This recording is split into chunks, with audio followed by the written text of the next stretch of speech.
Okay. So last time we had started with the quantitative aspects of electrolysis, in which we had studied about Faraday's first law.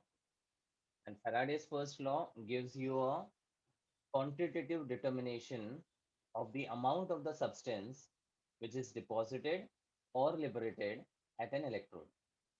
And it simply states that the amount or the weight of the substance which is deposited or liberated at an electrode is directly proportional to the amount of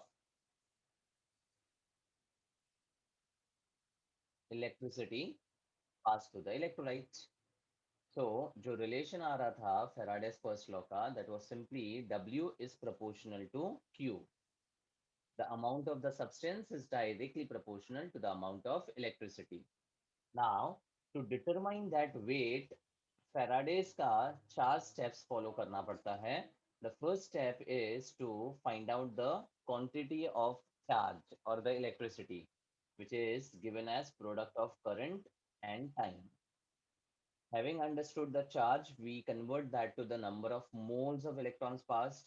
उसके लिए मैंने ये relation दिया था unitary method का कि 1 mole electron which is equal to 1 Faraday and that is in turn equal to 96,500 coulombs.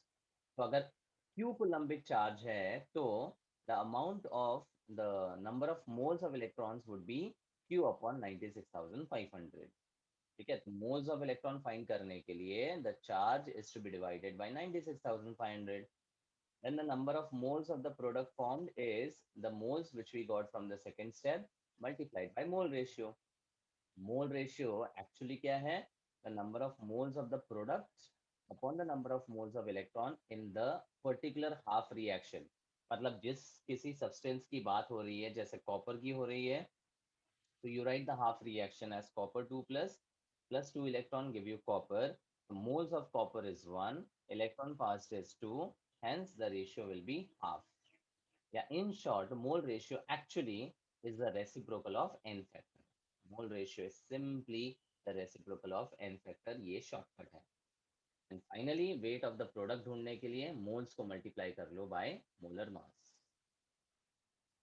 ठीक है, फिर इसी फ्लो में हमने ये स्टेप्स देखे and through the 4 steps we got the weight of the substance, mass of the copper produced. ठीक है, फिर मैंने शॉर्टकट मेथड जो यूनिटरी मेथड से कर सकते हैं वो भी बताया था. यूनिटरी मेथड बहुत सिंपल है. 1 Faraday charge equivalent to 96,500 coulomb will always be liberating or depositing 1 gram equivalent of any substance. ये स्टेटमेंट पहले समझ लो and it's very important. 1 Faraday का चार्ज किसी भी सब्सटेंस का 1 ग्राम इक्विवेलेंट लिबरेट या डिपॉजिट कर सकता है. So for copper 1 Faraday is always equal to 31.75 gram which is 63.5 का हाफ, राइट? Yes, sir. तो जितना भी चार्ज आपको दिया हुआ है इन द क्वेश्चन, वो कोलम्बिक चार्ज के लिए कितना अमाउंट आएगा, just cross multiply and you get the direct answer. या फिर और सिंपल शॉर्टकट मेथड, वेट या वॉल्यूम ढूंढने के लिए Q अपॉन 96500 को हमेशा आप डिवाइड करोगे. That gives you the moles of electron and then just multiply the equivalent weight और the equivalent volume. The moles of electron times the equivalent weight is giving you the weight or volume of any substance. As simple as that. One step में इसको solve कर सकते हो आप. जैसे मैंने oxygen के लिए भी बताया था कि 1 Faraday ऑक्सीजन का 8 ग्राम वेट डिपॉजिट करेगा और volume 22.4 upon 4, 5.6 litre. I hope this two standard relation is known. Yes. Yes, sir. तो then whatever is the charge, कितना अमाउंट ये वॉल्यूम होगा वो आप ढूंढ सकते हो थ्रू द यूनिटरी मेथड. और उसी को अगर और शॉर्टकट वे में करूँ तो ये चार्ज को 96500 से डिवाइड करो और बाद में इक्विवेलेंट वेट या इक्विवेलेंट वॉल्यूम मल्टीप्लाई कर लो. जा. Yes, sir. Okay. Now moving to one more numerical. How long will it take to produce 2.415 gram of silver metal from its salt solution by passing a current of 3 amperes. Molar mass of Ag is 107.9 gram per mole. How long will it take? मतलब we have to find the Time. time.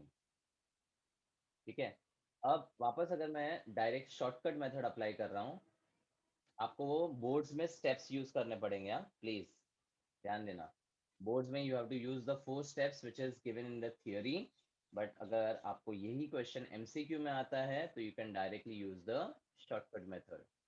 तो shortcut में क्या बोला था कि 1 Faraday और 96,500 coulombic charge will be depositing how much amount of silver?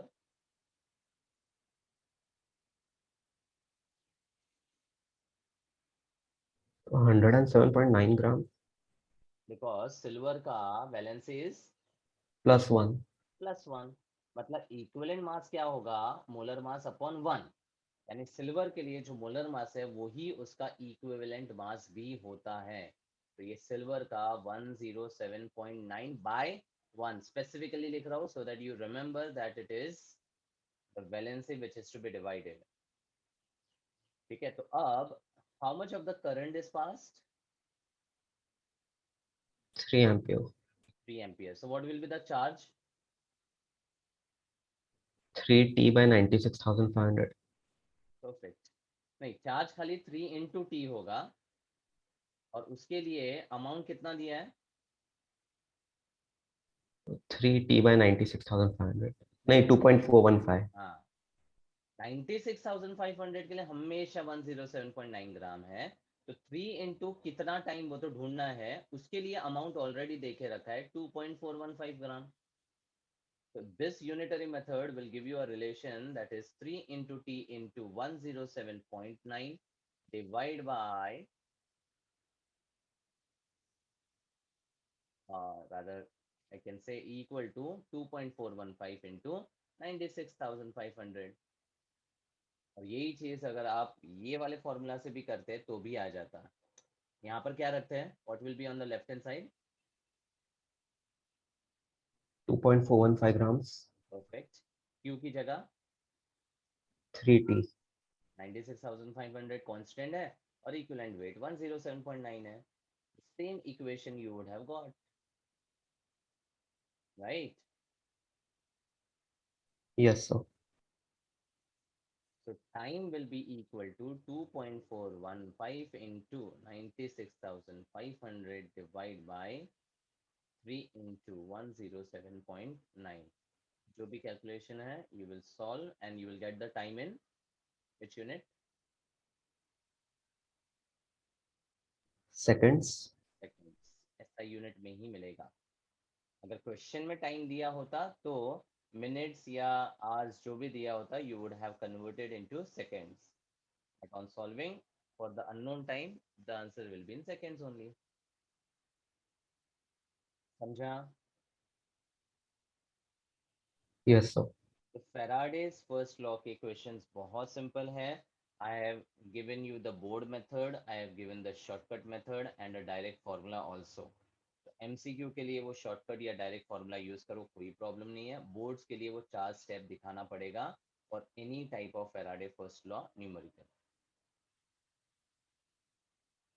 Next, how many moles of electrons are required for reduction of 3 moles of Zn2 plus to Zn? Orally कर सकते हैं ये। 3 mole of Zn2 plus to Zn के लिए how many mole electrons will be required? So 6 moles. 6 mole electrons, क्योंकि 1 mole of Zn2 plus के लिए the number of electrons required are 2, तो 3 मोल के लिए 6 हो जाएगा। तो how many Faraday of electricity is equivalent? 6 farad. क्योंकि 1 मोल इलेक्ट्रॉन 1 फैराडे है तो 6 मोल इलेक्ट्रॉन 6 फैराडे है। मतलब ये तो डायरेक्ट शॉर्टकट, मतलब स्ट्रेट फॉरवर्ड ही था। ये आपका 1 मार्क क्वेश्चन के लिए आ सकता है, बट स्टिल अगर बोर्ड्स पॉइंट ऑफ व्यू देखे तो आपको पहले वो रिएक्शन लिखना पड़ेगा that for 1 mole of Zn2 plus the half reaction is, our reaction is Zn2 plus 2E minus gives you Zn.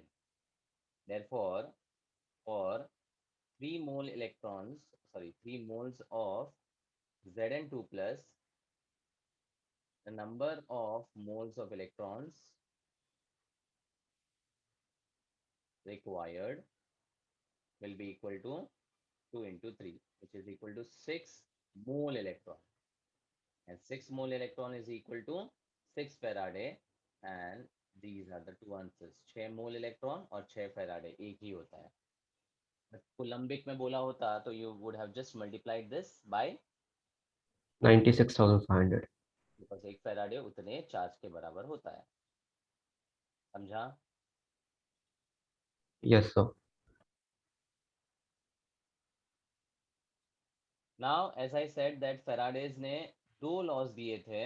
पहला जो law था that was for the electrolytic solution and उसमें कितना amount liberate या deposit हो रहा है. Now, coming to the Faraday's second law. अब second law कब use करेंगे? Hello? Yes, sir. Yes, sir. Cameras किधर गए तुम लोग के?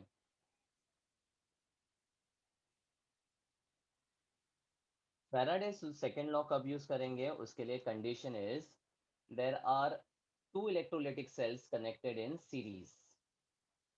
Two electrolytic cells connected in series. तो जब दो इलेक्ट्रोलिटिक सेल्स सीरीज में होंगे तब you will be using Faraday's second law. मतलब क्वेश्चन में अगर इलेक्ट्रोलिटिक सेल सीरीज में वर्ड है मतलब स्ट्राइक हो जाना चाहिए that the question is related to Faraday's second law.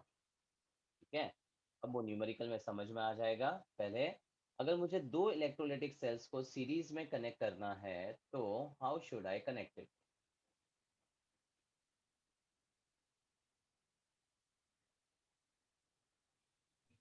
So there was a salt bridge in lemon. So with that, No, that will be for a galvanic cell. okay, sir. Galvanic cell के लिए salt bridge होता है. Okay, sir. यहाँ पे मेरे पास दो electrolytic sales है. Let's say this is consisting of aqueous copper sulfate and this is consisting of aqueous silver nitrate. तो इलेक्ट्रोलाइटिक सेल्स में क्या क्या होता है? The electrolyte, along with that there are electrodes.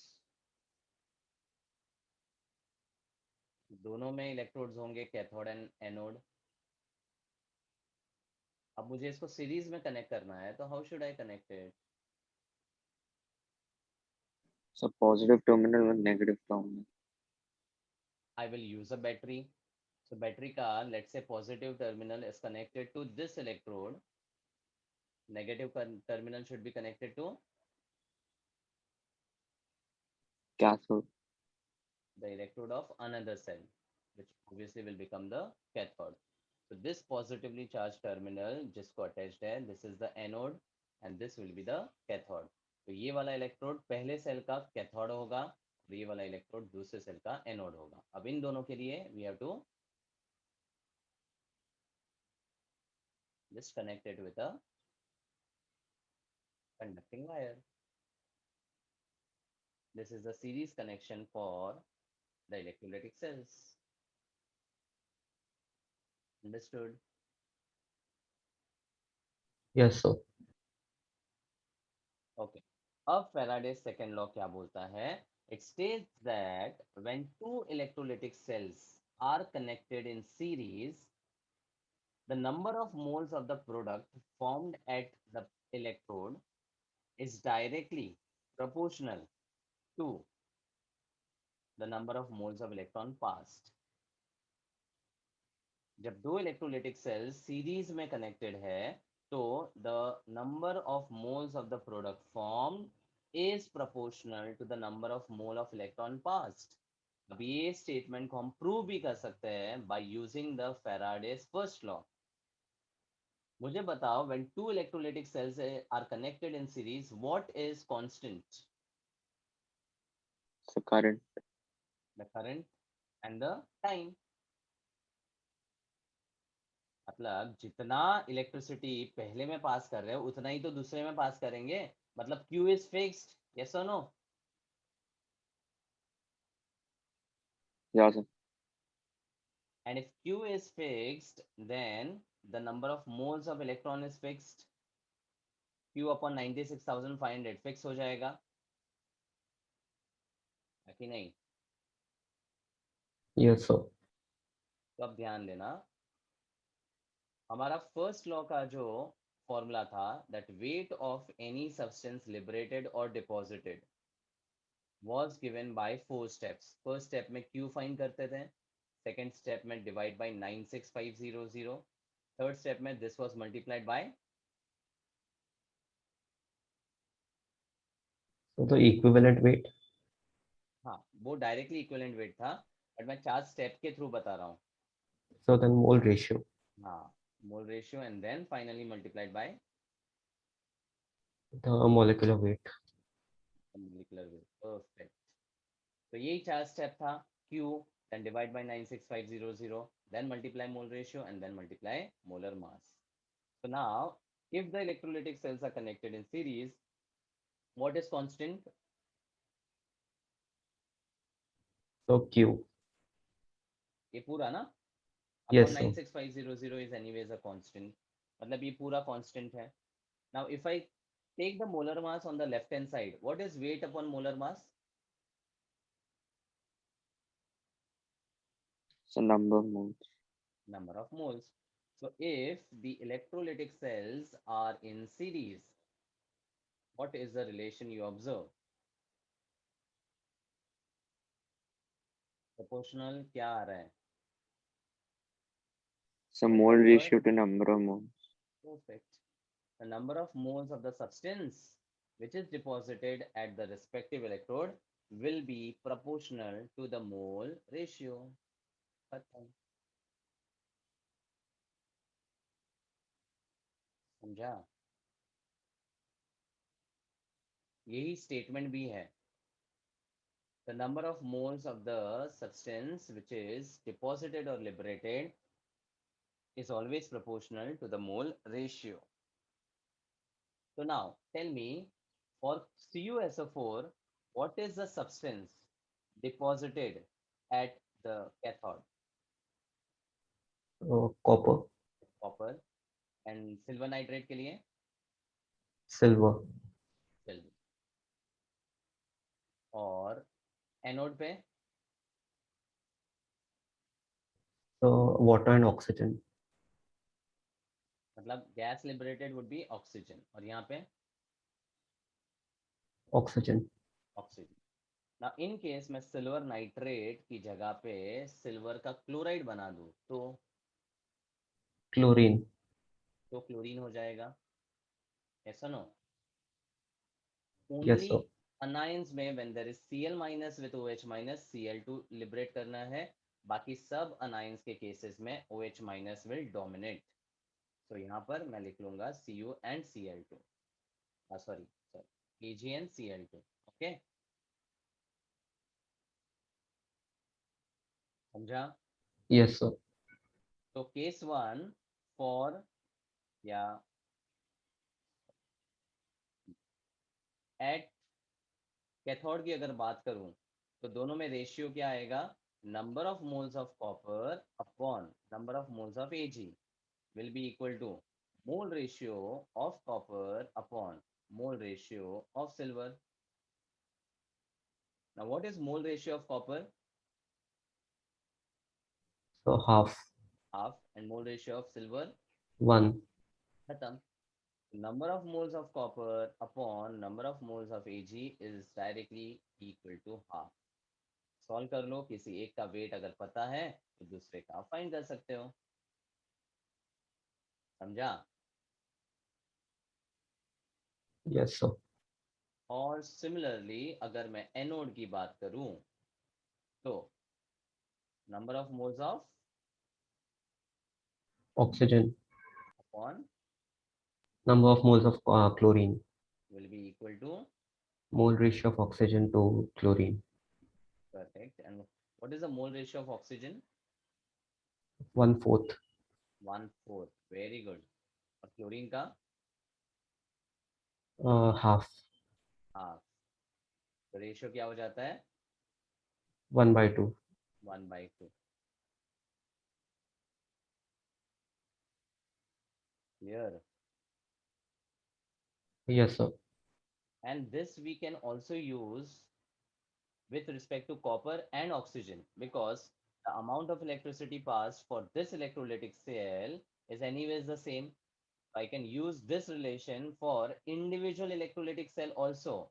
जहाँ पर if I know the weight of copper, I can directly find the weight of oxygen. जा मैंने कैथोड कैथोड और एनोड एनोड को रिलेट किया है, कैथोड और एनोड को भी रिलेट कर सकते हो, because anyways the electrolytic cells connected in series, the charge is fixed. So for the individual electrolytic cell also, we can use this relation. Yes or no? Yes, sir. ठीक है, मतलब third relation अगर मैं आपको बताऊं, तो number of moles of copper upon number of moles of oxygen would be equal to half upon 1/4. This will be equal to 4/2. That is 2. Matlab, through this, basically, you can find any of the weights of the substances which are liberated or deposited at the 4 electrodes. ये चारों electrode में कोई भी एक unknown है, आप उसको find out कर सकते हो through the Faraday's second law. Understood? Yes, sir. Now look at the numerical. In a certain electrolysis experiment, 4.36 gram of zinc are deposited in one cell containing ZnSO4 solution. Calculate the mass of aluminum deposited in another cell containing AlCl3 solution connected in series with ZnSO4 cell. Molar masses of Zn and Al are given respectively.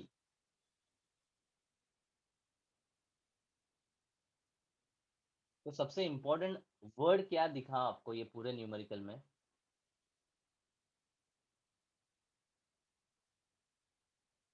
What is the highlighting word to be picked up from the numerical? So it's So, in series. Connected in series. तो जैसे ये दिखा, मतलब समझ में आ रहा है कि the electrolytic cells are connected in series, मतलब you have to use Faraday's second law. And obvious सी बात है, यहाँ पर दो सॉल्यूशंस की बात हो रही है, one is zinc sulphate and other is AlCl3. उसमें से जिंक का अमाउंट दिया है एंड एल्यूमिनियम का मास पूछा है. Got it? न्यूमेरिकल समझ में आ गया? yes, sir. Solution will be according to, ये लिखना पड़ता है, whatever formula you use, if you are using it through the relation, then you have to mention that according to Faraday's second law. पहले तो general relation क्या था? Number of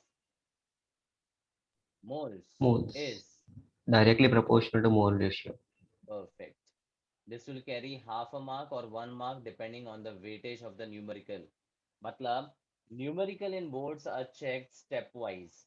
पहला step formula का, second step substitution का, third step calculation, if there is complex calculation then logarithm का weightage होता है, और उसके बाद final answer with a correct unit. मतलब मान लो ये क्वेश्चन अगर 2 मार्क के लिए आता है, तो half mark will be for writing the formula. So I will just right the step. ये फर्स्ट स्टेप हो जाएगा. ठीक है, और उसी फर्स्ट स्टेप में रिलेशन हमारा क्या यूज हो जाएगा? Number of moles of aluminium which is to be found upon number of moles of zinc will be equal to mole ratio of aluminium upon mole ratio of zinc. Correct? Yes, sir. उसके बाद mole ratio भी आपको direct नहीं लिखना है, मैंने बोला था उसके लिए you have to write the So the reaction. half reaction. So tell me what is the aluminum ka half reaction? So Al3 plus 3 electrons gives Al. So uske baad you have to show the mole ratio which is equal to. 1/3. 1/3. वैसे तो पता है आपको directly, लेकिन ये बताना पड़ता है. Then Zn2 plus 2E minus will give you Zn. So the mole ratio is Half. therefore the number of moles of aluminium upon number of moles of zinc will be equal to 1/3 upon 1/2, which is equal to 2/3. समझा? Yes, sir. अब next step, number of moles is equal to Weight upon molar mass. weight upon molar mass. तो weight of aluminium तो ढूंढना है, upon molar mass of aluminium दिया है 27. ठीक है, upon weight of the zinc is it given 4.36. 4.36 upon 65.4, and this will be equal to 2/3. ये हो गया आपका substitution. Third step में calculation.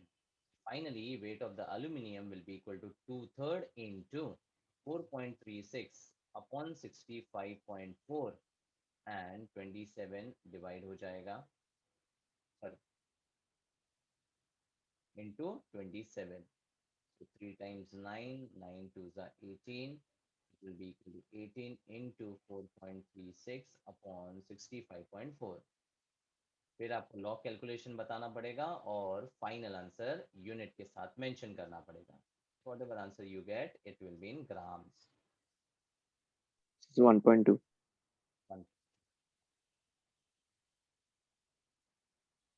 मतलब for the same quantity of electricity passed, अगर जिंक का 4.36 ग्राम डिपॉजिट होता है तो करस्पॉन्डिंगली अल्यूमिनियम का 1.2 ग्राम डिपॉजिट होगा.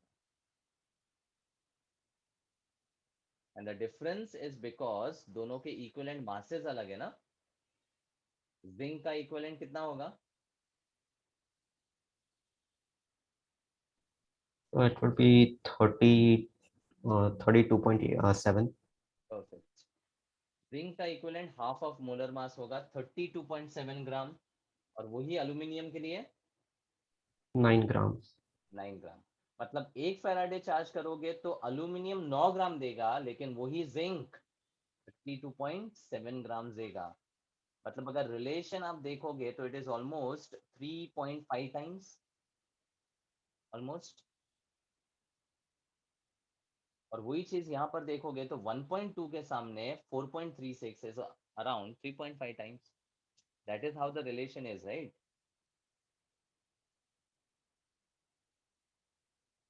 अंडरस्टूड. Yes, sir. तो बोर्ड्स पॉइंट ऑफ व्यू आपको स्टेप्स में दिखाना बहुत जरूरी है. सॉल्व करने के लिए कोई प्रॉब्लम नहीं है, सॉल्व कर लेते हैं students, but then they don't show the steps properly and then they tend to lose marks. Proper तरीके से आप इसको स्टेप वाइज में तोड़ो, जैसे मार्क्स बाइफरकेट होता है वैसे ही आप उसको ब्रेक करके दिखाओ. स्टेप 1, स्टेप 2, स्टेप 3, स्टेप 4 ऐसे. तो आपके लिए भी इजी रहेगा एंड एग्जामिनर के लिए भी इजी होगा. ठीक है.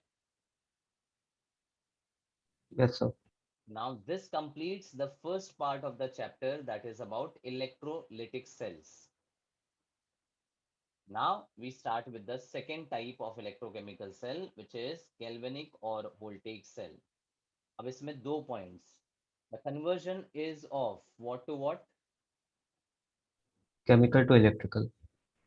So the stored chemical energy in these cells are converted into electrical energy. And for this, the type of the reaction would be Spontaneous redox. very good. अब chemical energy से electrical energy generate हो रहा है, इसका मतलब यहां पर the redox has to take place on its On. Own. Hence, it has to be a spontaneous redox reaction. Now, these two things were ulta for the electrolytic cells. There, the electrical energy was supplied and it was breaking the electrolyte, and the redox was taking place because of the passage of electricity. That's why it was a non-spontaneous redox reaction. समझा? Yes, sir. तो galvanic या voltage sales जो batteries आप अपने mobile में use करते हो, जो AA या AAA सेल्स, पेंसिल सेल जिसको बोलते हैं, which you use in various appliances, they are all based on the spontaneous redox reaction principle, which are classified into the galvanic or voltaic cells. ठीक है, अब ये spontaneous redox reaction कैसे होता है, उसका फंडा समझने के लिए let's understand with a simple cell. ठीक है, तो मान लो I have a beaker which is filled with an aqueous solution of some electrolyte which has a tendency to break down. मान लो मेरे पास यहाँ पर aqueous solution है ZnSO4. So what will be the ions present in the solution? So Zn2 plus, Hmm. then H plus, and OH minus, and SO4 2 minus. So these are the various ions which are present.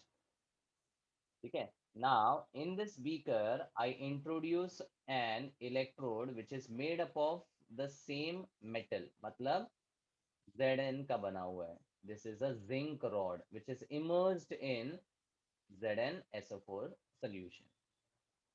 ठीक है, now in the absence of any electricity or in the absence of any type of connection, will there be any reaction taking place? No, sir. नहीं. So, but it will require the electrons, right? हाँ, so what type of reaction you are thinking about? So it will Zn will go to the cathode and form Zn metal. Zn will go to the cathode and form Zn metal by By reduction. reduction. बराबर. But अगर मैं metals की बात करूं, तो metals have the tendency to,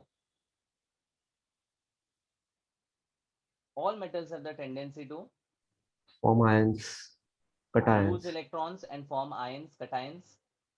और वो जो metal oxidation करता है, is it spontaneous or does it require something? So it is spontaneous. Spontaneous अपने आप ही होता है ना. कोई भी Yes. मेटल्स जो है उनके अंदर मोबाइल इलेक्ट्रॉन्स होते हैं, तो वो जो मोबाइल इलेक्ट्रॉन्स होते हैं मेटेलिक क्रिस्टल में, they have the tendency to lose electron and form the ions. तो अगर zinc is in contact with the ions, then will there be a electron transfer possible without any connection?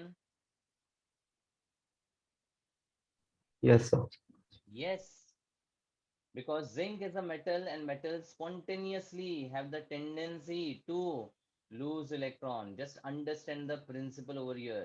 So zinc solid and zinc ions ke beech mein there will be an electron transfer which will be possible in the absence of any type of connection. The only condition is zinc metal or zinc ions एक दूसरे के contact में होने चाहिए. That is what I have shown here. Similarly अगर मेरे पास दूसरी तरफ एक और बीकर है जिसमें I have another electrolyte, let's say copper sulphate का. ठीक है, तो इसके अंदर भी there will be Cu2 plus ions, H plus SO4 minus 2 OH minus सब होंगे. अब वापस इस बीकर में if I introduce a copper का rod, will there be an electron transfer taking place here also? Yes, sir. Yes, because ये वाला copper rod और सोल्यूशन में कॉपर प्लस 2 आयंस के बीच में एक स्पॉन्टेनियस रिएक्शन होगा. Copper solid will have the tendency to lose electron to form copper 2 plus. Do you agree with these two things? Yes, sir. ठीक है, अब does all the metals have the same tendency to undergo oxidation? No, sir. Obviously not. अगर मैं s block के metals की बात करूं and I compare with d block transition metals, which are more metallic?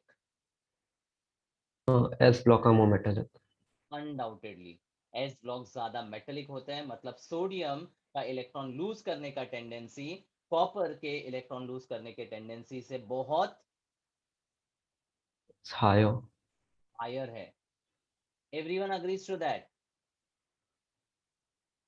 Yes, sir. So between two metals, there is always a competition of which metal is more metallic, or in other words, which metal is more reactive. So here comes the concept of reactivity series. Now, if you remember your reactivity series properly, tell me zinc versus copper, which is more reactive? Zinc. Zinc. मतलब zinc और copper में से zinc ज्यादा reactive है. तो अगर मैं इन दोनों को जस्ट एक सिंपल इलेक्ट्रिकल वायर से कनेक्ट कर दूं, तो zinc will have the tendency to, Lose electrons. and those electrons would be forcefully gained by Copper rod. copper ions, and that copper ions will actually undergo reduction to form the metallic copper. Do you agree? Yes, sir. मतलब जब हम दो अलग reactivity के metals को एक simple metallic wire से connect करते हैं, तो there is a transfer of electron taking place from the metal which is more reactive to the metal which is less reactive. तो यहाँ पर इलेक्ट्रॉन ट्रांसफर हो रहा है, correct? Yes, sir. And what is flow of electrons? Current. Current. मतलब यहाँ पर इस सिंपल कनेक्शन से there is a generation of current, generation of electricity. And have we done anything? No, sir. We have just connected a metallic wire. Matlab, the type of the reaction which is happening over here would be Spontaneous redox. spontaneous redox. So redox is a chemical energy, and that is in turn getting converted into. Electrical energy. That's what is happening. यही है अपना फंडा. खत्म. Am I clear on this? Yes, sir. So can I change this reaction now? What should I Okay. write? So it will become Cu2 plus 2 electrons का Cu. तो यहाँ पर कौन सा रिएक्शन हुआ? Oxidation. 100%. क्योंकि zinc is more metallic and it will undergo oxidation losing the electrons. तो ये ऑक्सीडेशन रिएक्शन हो गया, और ये इलेक्ट्रॉन जाकर इस कॉपर आयंस में गेन हो रहे हैं. This is an example of redox reduction reaction. Combinedly ये हो गया अपना रिडॉक्स. समझा? Yes, sir. But here still the circuit is not completed. We have connected the electrodes, but still the solutions are not in contact. तो इन solutions को contact में लाने के लिए we require some connector, and that connector you have studied is Salt bridge. salt bridge, which allows the movement of Ions. ions present in the Solution. Electrolyte. solution in the electrolyte. Perfect, very good. The salt bridge is a U-shaped glass tube which is containing the saturated solution of some electrolyte. अब इसमें कौन से electrolyte का solution होता है वो भी important है. ठीक है, यहाँ पर आइदर वी यूज KCl और KNO3 और NH4NO3. We have the saturated solutions of KCl, KNO3 and NH4NO3. Now these are the salts which are selected in the salt bridge because the cation and anion have the same transfer speed. मतलब जिस speed से K plus migrate होता है उसी speed से Cl minus migrate होना चाहिए, क्योंकि अगर स्पीड में डिफरेंस होगा तो there will be a potential difference which will get created.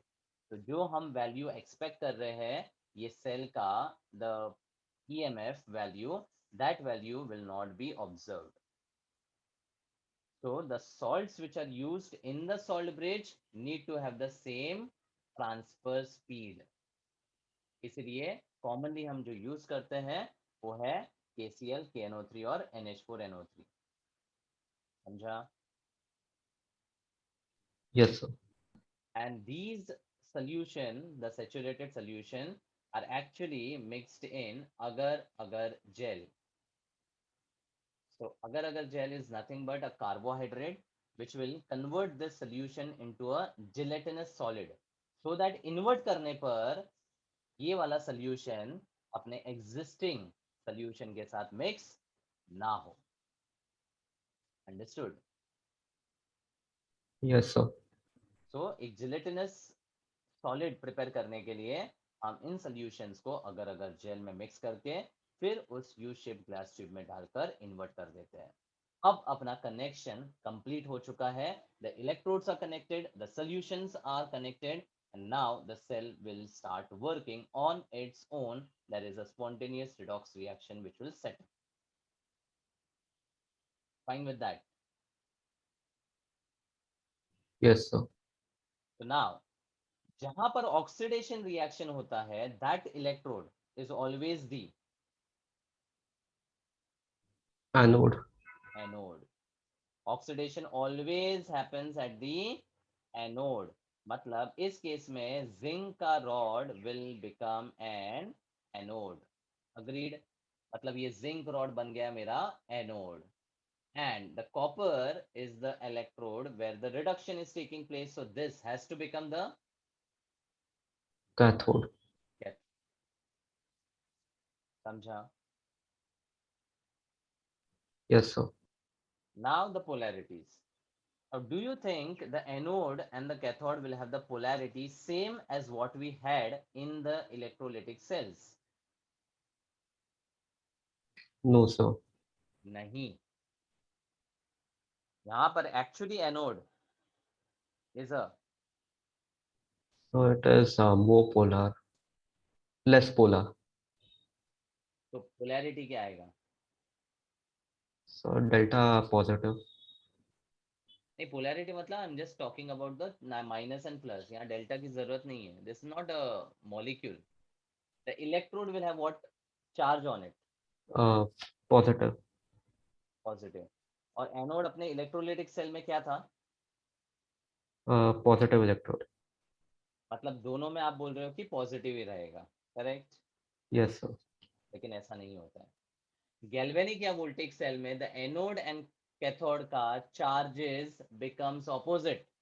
Anode here becomes negative and the cathode here becomes positive, because हम यहाँ पर बैटरी तो कनेक्ट ही नहीं कर रहे हैं.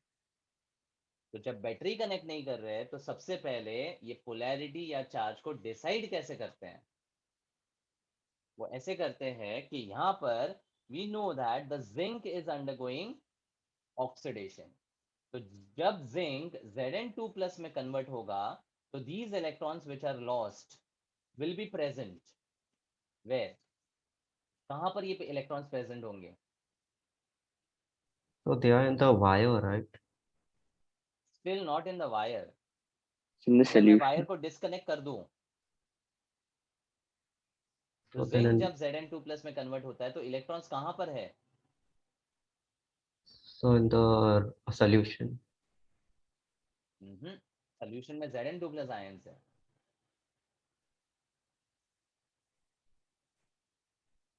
So the rod. The rod. The metallic rod is converting the zinc into Zn2 plus ions. तो जो इलेक्ट्रॉन्स यहाँ पर रहेंगे they will be basically on the metallic rod which are being lost. और यही तो इलेक्ट्रॉन ट्रांसफर हो रहे हैं from the zinc rod to the Cu2 plus ions. Copper rod, and then copper rod में से जो इलेक्ट्रॉन्स है वो कॉपर 2 प्लस आयंस गेन कर रहे हैं, मतलब यहाँ के जो इलेक्ट्रॉन है वो कॉपर 2 प्लस आयंस एक्सेप्ट कर रहा है, and it is converting the copper 2 plus ions into the metallic rod. Yes or no? Yes, sir. So here the rod is actually having the electrons, so this anode will acquire a Negative charge. Negative charge, और copper के rod पे electrons gain हो रहे copper ion से, मतलब can I say these are becoming deficient of electrons, Yes, sir. And deficiency of electron is nothing but गरीबी. गरीबी is indicated by, Positive charge. that's the reason the polarity is reversed when we talk about galvanic or voltaic cells. समझा? अब जब double A cell किसी भी appliance में डालते हो, तब जो नेगेटिव पार्ट होता है वो एनोड होता है, और पॉजिटिव पार्ट जो होता है वो कैथोड होता है. ठीक है? In fact the double A cell में ये वाला जो टॉप पार्ट होता है, what is the polarity of the top part? So positive. Positive. और नीचे वाला पार्ट? Negative. पक्का ना? Yes, sir.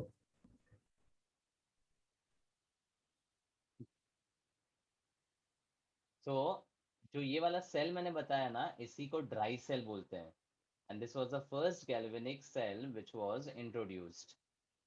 बराबर? इसमें ये जो आउटर कंटेनर होता है ना, ये जिंक का कंटेनर होता है, और जो मिडल वाला पार्ट होता है ना, उसमें ग्रेफाइट होता है, which will act as the electrode. अब जो जिंक का कंटेनर है वर्सेस द ग्रेफाइट का इलेक्ट्रोड है, what will zinc act as?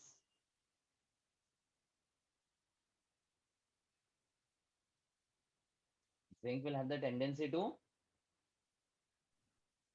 Lose electrons. and that's why it will undergo. Oxidation. So it will be anode. Perfect. And that is the reason the outer part, यानी ये जो bottom part है वो negative होता है.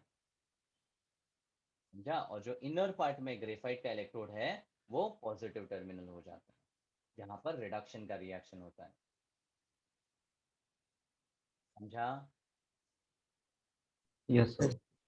Clear है ये सबको? Yes. Yes, sir. Perfect. Yeah. So now I will show the cell reaction. तो आप देख सकते हो यहाँ पर जो redox reaction हो रहा है वो अपने आप सेटअप हो गया. It is a spontaneous, and the chemical change which happened in the redox converted into electrical energy, and there is a flow of current which is developed. तो cell reaction में सबसे पहले from the zinc rod there will be electrons lost and zinc ions produced in the solution. Those electrons migrate to another electrode. There the copper ions gain the electron and convert to the metallic copper. So this is your oxidation half reaction, and this is the reduction half reaction. When I add up the two half reaction, I will get the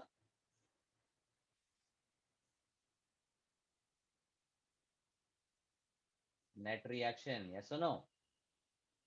Yes, sir. किसी भी redox reaction में whatever number of electrons are lost, they have to be Gained. gained. Then only the redox is said to be balanced. So Zn2 plus, sorry, Zn plus Cu2 plus will give you Zn2 plus and Cu. Clear her reaction? So this is the displacement reaction now. This is Example. actually the displacement reaction, and that is what is based on reactivity series only, na? Yeah, sir. We know that zinc can displace copper, but अगर मैं उल्टा करूं तो क्या वो reaction होता है? Does No, copper sir. displaces zinc? No. और इसीलिए अगर मैं इन सॉल्यूशंस को इंटरचेंज कर दूं और फिर मैं अज्यूम करूं कि कॉपर ऑक्सीडाइज होगा और जिंक रिड्यूस होगा, will there condition, will that condition be ever be possible?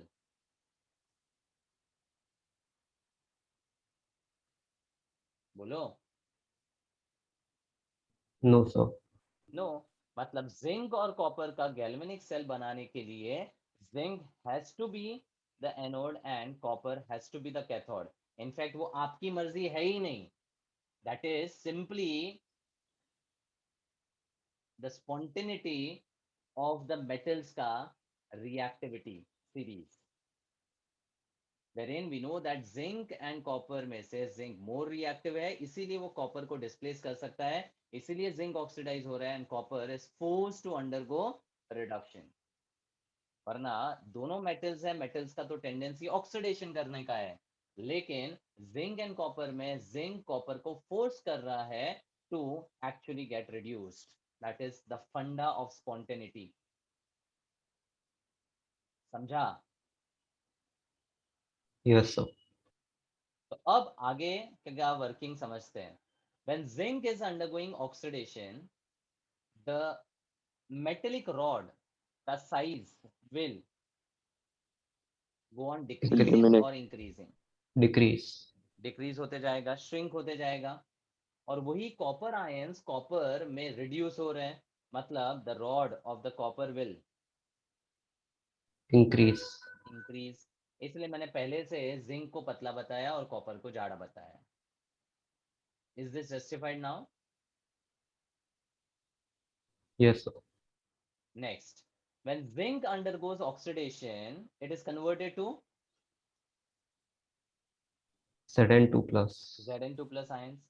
Meaning, can I say the concentration of Zn2 plus ions over here increases? Agreed? Yes, sir. And on the other hand, the copper ions are undergoing reduction. So, इसका concentration Decreases. decrease हो रहा है. Now, यहाँ पर if the concentration of zinc ions are increasing और anions का जो concentration है वो तो maintained है. मतलब can I say there is an imbalance in the ions present in the solution? मतलब in case of first solution, the cations का concentration have increased as compared with anions. Yes or no? Yes, sir. और दूसरी तरफ अगर positive ions का concentration कम हो गया, इसका मतलब can I say negative ion का concentration has gone up? Yes, sir. तो अगेन इसमें भी imbalance हो गया चार्जेस का. तो इसी को बैलेंस करने के लिए अब आता है the role of salt bridge. तो लेट्स से कि इस सॉल्ट ब्रिज में I have used KCl which have what ions? So potassium ions and Cl minus. K plus and Cl minus. अब इसमें कौन से कॉन्सेंट्रेशन ज्यादा हो गए हैं? So cations, the left one. तो उसको बैलेंस ऑफ करने के लिए यहां से माइग्रेट होता है Cl माइनस. क्या होता है? The Cl minus and the excess of Zn2 plus combines and gets converted into ZnCl2.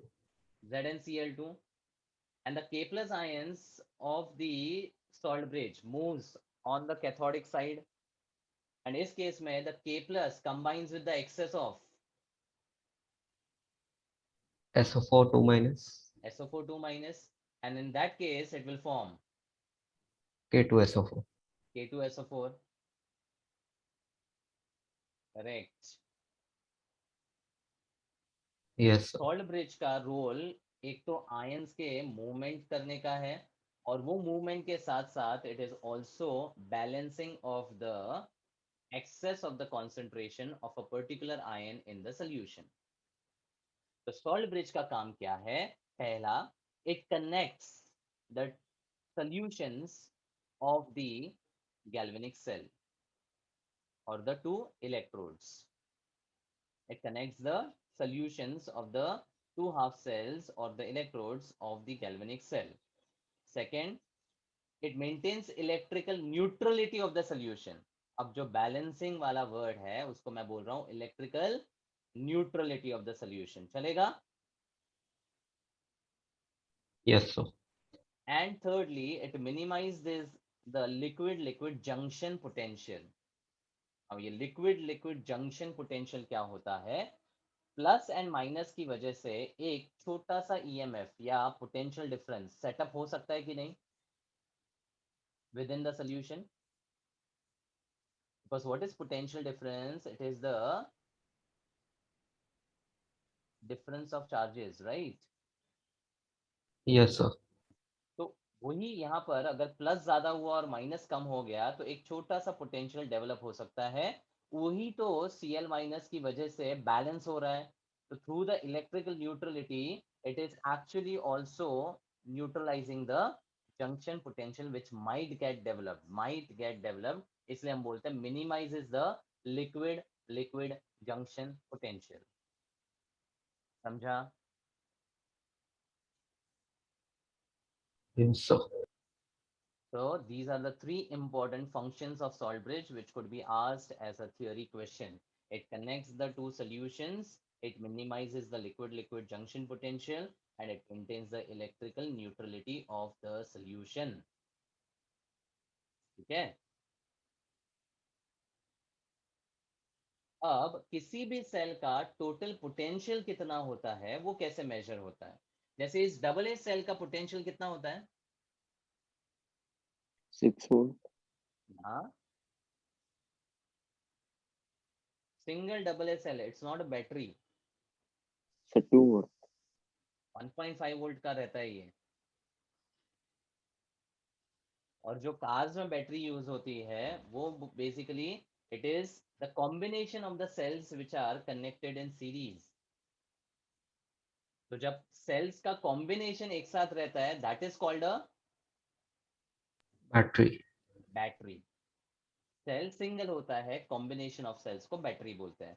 मान लो ये डबल ए सेल के 4 सीरीज में कनेक्ट कर दिए तो there will be an equivalent voltage of 6 volts which will be generated.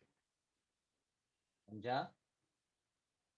So how do they use this electricity?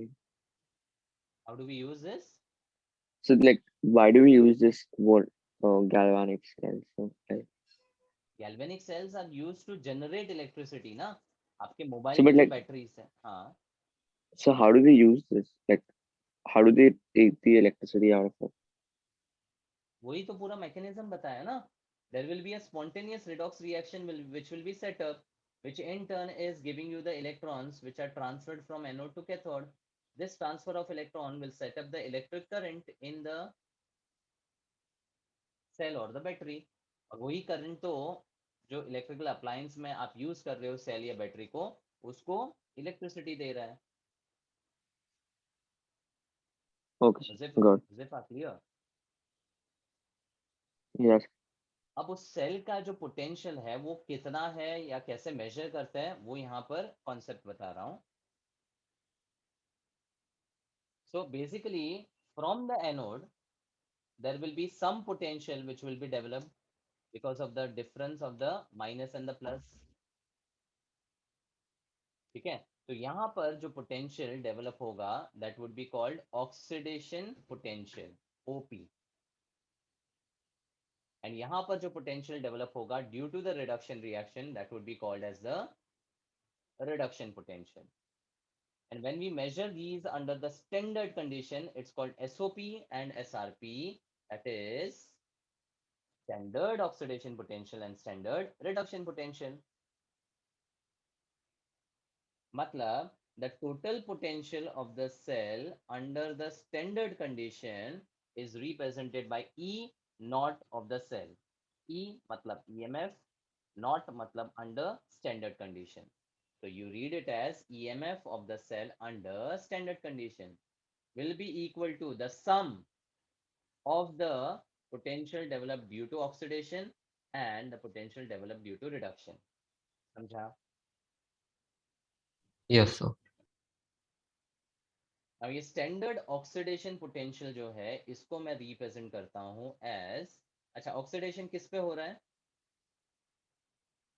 So anode. Anode पे. and there is the zinc rod which is undergoing the oxidation. So I will write E naught of Zn oxidizing to Zn2 plus. समझा क्यों लिखा ये? Yes, sir. And reduction किस पे हो रहा है? So the copper cathode. Copper cathode. तो इस केस में how do I right? So E naught Cu 2 plus to Cu. हाँ, ध्यान देना ये representation. Zinc to zinc plus मतलब ऑक्सीडेशन हो रहा है, तो ये oxidation potential. Copper 2 plus to copper reduction हो रहा है, तो reduction potential. Now standard conditions में as a standard notation we always use the reduction potential for the calculation. Standard notation में we always use the reduction potential या standard में SRP को बात करते हैं. Now किसी भी मेटल का जो ऑक्सीडेशन पोटेंशियल होगा, ठीक है, मान लो जिंक ऑक्सीडाइज होता है to Zn2 plus with the loss of electron. ये एक पोटेंशियल जनरेट करता है 5.2 वोल्ट्स का. जस्ट हाइपोथेटिकल है. तो अगर मैं इस रिएक्शन को रिवर्स कर दूं, where Zn2 plus gains the electron to form Zn, what will be the potential now? So negative 5.2. Negative 5.2. तो कैन आई से ऑक्सीडेशन का जो भी पोटेंशियल है वो रिडक्शन पोटेंशियल के मैग्नीट्यूड से इक्वल होगा, but it will be opposite in Direction. Sign direction, क्योंकि उसका रिएक्शन का डायरेक्शन चेंज हो जाता है. मतलब फॉर एनी मेटल और electrode the SRP is equal to SOP, but they are equal in magnitude but opposite in Charge. charge. मतलब अगर मुझे इसको रिडक्शन के फॉर्म में लिखना है तो I should just right. So negative E naught Zn Zn2 plus. नहीं. Zn2 plus Zn. हाँ, ये जब लिखते हैं इसका मतलब ऐसा देखने का ऑक्सीडेशन है, और जैसे इसको निगेट कर दिया तो ये हो जाएगा आपका रिडक्शन. समझा? Yes, sir. Therefore, the E naught of this cell is equal to the E naught of the copper 2 plus copper, मतलब copper का reduction potential minus zinc का reduction potential. Clear? Now copper का electrode जो है that is anode और cathode. Cathode. तो I can also write as E naught of cathode minus zinc का anode है तो E naught of anode. ये भी एक तरीका है. और कैथोड आपका राइट हैंड साइड पे है कि लेफ्ट हैंड साइड पे? So right. तो इसको हम RHE भी बोलते हैं, right hand electrode minus left hand electrode. In short it's right minus left. It's cathode minus anode, right minus left, और कॉपर का रिडक्शन पोटेंशियल माइनस जिंक का रिडक्शन पोटेंशियल. समझा? Yes, sir. Is this clear to everyone? Yes. Yes. Now when we look at the reduction potentials from the EMF series which we are going to learn later in the chapter, तो उसमें copper का जो reduction, अच्छा, with respect to SHE the standard hydrogen electrode as a reference, reactivity series में copper किधर है? So below hydrogen. Below hydrogen. तो EMF series में किधर होगा? Above hydrogen. Above hydrogen. तो यहाँ कॉपर है और यहाँ जिंक है. अब this SHE is given a value of 0. ऊपर की तरफ पॉजिटिव है, नीचे की तरफ नेगेटिव है, और इसको रिडक्शन पोटेंशियल के टर्म्स में आइडेंटिफाई किया जाता है. तो कॉपर का रिडक्शन पोटेंशियल क्या होगा Positive. और जिंक का? Negative. क्योंकि जिंक का ऑक्सीडेशन करने का टेंडेंसी ज्यादा है, तो उसका reduction potential will be negative, which means that उसका oxidation potential will be. Positive. समझा? Everything is having a reason, just understand. Clear? Yes, sir. तो कॉपर का जो वैल्यू है which you pick up from the EMF series it will be plus 0.34 and जिंक का it's minus 0.76. तो minus minus add up हो जाएगा and we will get 1.1 volt. मतलब the potential developed by the zinc copper galvanic cell under standard condition is 1.1 volt. Standard condition मतलब concentration 1 molar होना चाहिए और the condition of the temperature should be the room temperature. यहाँ पे standard temperature 273 kelvin नहीं लेते हैं. For the cells, we take the standard temperature as 25 degrees Celsius or 298 Kelvin. Clear? Yes, sir. So ये जो 1.1 वोल्ट का zinc copper galvanic cell है, this was developed by a scientist named Daniel. Hence, this particular galvanic cell is well known as Daniel cell.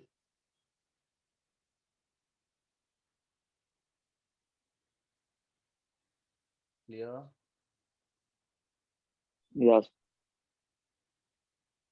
So just to sum up, point 1, galvanic or voltaic cells are those electrochemical cells which convert chemical energy stored in it into electrical energy by undergoing a Spontaneous redox reaction. spontaneous redox reaction. Now, to develop a spontaneous redox reaction, we take two electrodes which have the difference in their Reactivity. reactivities. The one which is reactive will become Anode. anode, where it undergoes, Oxidation. so that will acquire a Negative charge. perfect. On the other hand, the one which is less reactive will be forced, ऐसे ध्यान रखो, forced to undergo, Reduction. where it will gain, Electrons. so it will acquire a Positive charge. perfect. So that's why in a galvanic cell, the anode is having a negative charge and the cathode is having a positive charge. The electrons always flow from anode to Cathode. cathode and the current flows from Cathode to anode. obviously conventional current हमेशा opposite रहता है. Cathode to anode current का flow होगा. तो मैंने दोनों directions बता दिए हैं. फिर सेल रिएक्शन सिंपल है, जिंक का ऑक्सीडेशन, कॉपर का रिडक्शन, एंड देन ईएमएफ इसका कैसे कैलकुलेट करते हैं उसका कैलकुलेशन भी बता दिया. So that's basically the working of the Daniell cell. Fine. Yes, sir. Okay. So we'll stop here for today. Now यहाँ तक का जो असाइनमेंट है that I will give together only till the galvanic cell, जिसमें starting के part में electrolysis का part है और नेक्स्ट पार्ट में अपना गैल्वेनिक सेल का पार्ट आएगा. फर्स्ट पार्ट में फैराडेज के ऊपर numericals are very important from board point of view. They are very simple and easy to score. तो जस्ट फोकस ऑन देम. मैं कुछ एडिशनल न्यूमेरिकल्स भी दूंगा जो आप सॉल्व करोगे. ठीक है? Yes, sir.